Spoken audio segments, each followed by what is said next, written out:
Assalamualaikum warahmatullahi wabarakatuh. Bertemu lagi dengan saya. Rekan-rekan nurse, gimana kabarnya? Baik, hari ini kita akan lanjut materi komunikasi terapeutik fase yang ketiga, yaitu fase kerja ya teman-teman sekalian.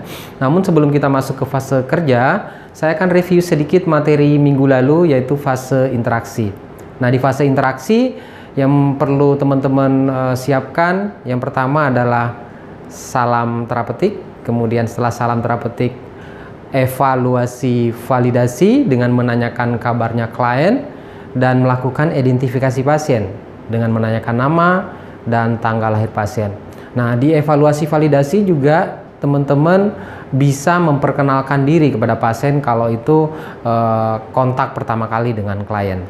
Setelah evaluasi validasi, yang kita lakukan di fase interaksi adalah kontrak yang terkait dengan waktu atau lamanya kita berinteraksi dengan klien dan terkait dengan informasi apa yang akan kita sampaikan.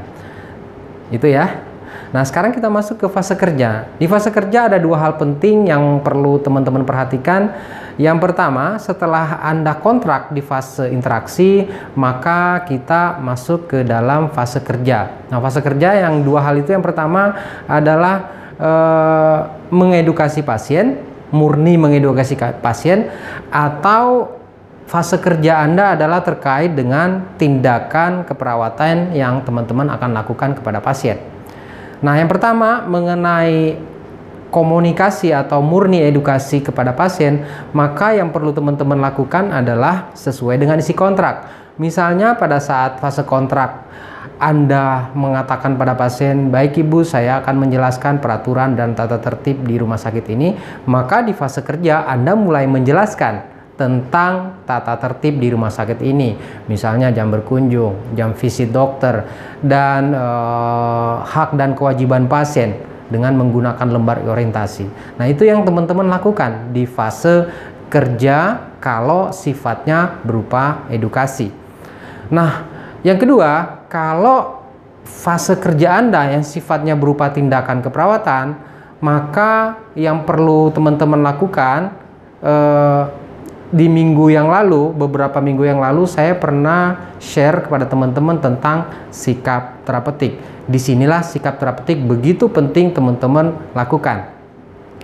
Tindakan keperawatan, misalnya tindakan keperawatan apa sih yang mau kita lakukan? Contoh saja yang paling sering teman-teman lakukan adalah melakukan observasi tanda-tanda vital. Maka di fase kerja, sambil Anda melakukan observasi tanda-tanda vital tersebut, pertahankan kontak mata. Ingat ya, pertahankan kontak mata yang terkait dengan sikap terapeutik. Kemudian setelah teman-teman pertahankan kontak mata, sambil teman-teman perhatikan, jadilah pendengar yang baik. Karena pada saat Anda melakukan observasi tanda-tanda vital itu, teman-teman juga mungkin menanyakan keluhannya pasien, kabarnya dia seperti apa, bagaimana rasa sakit yang sebelumnya, masih sakit apa enggak. Nah, pada saat dia mengutarakan keluhannya tersebut, jadilah pendengar yang baik. Sehingga teman-teman dilihat oleh pasien, oh, petugas ini betul-betul memperhatikan saya.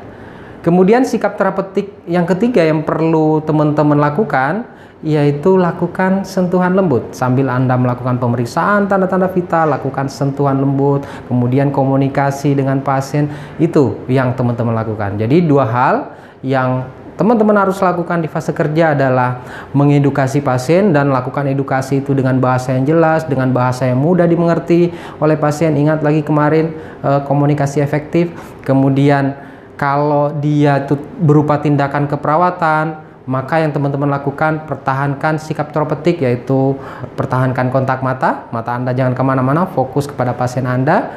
Kemudian lakukan sentuhan lembut dan jadilah pendengar yang baik. Nah, itu yang teman-teman harus lakukan di fase kerja. Saya rasa untuk minggu ini cukup sekian dulu. Saya akhiri, salam excellent.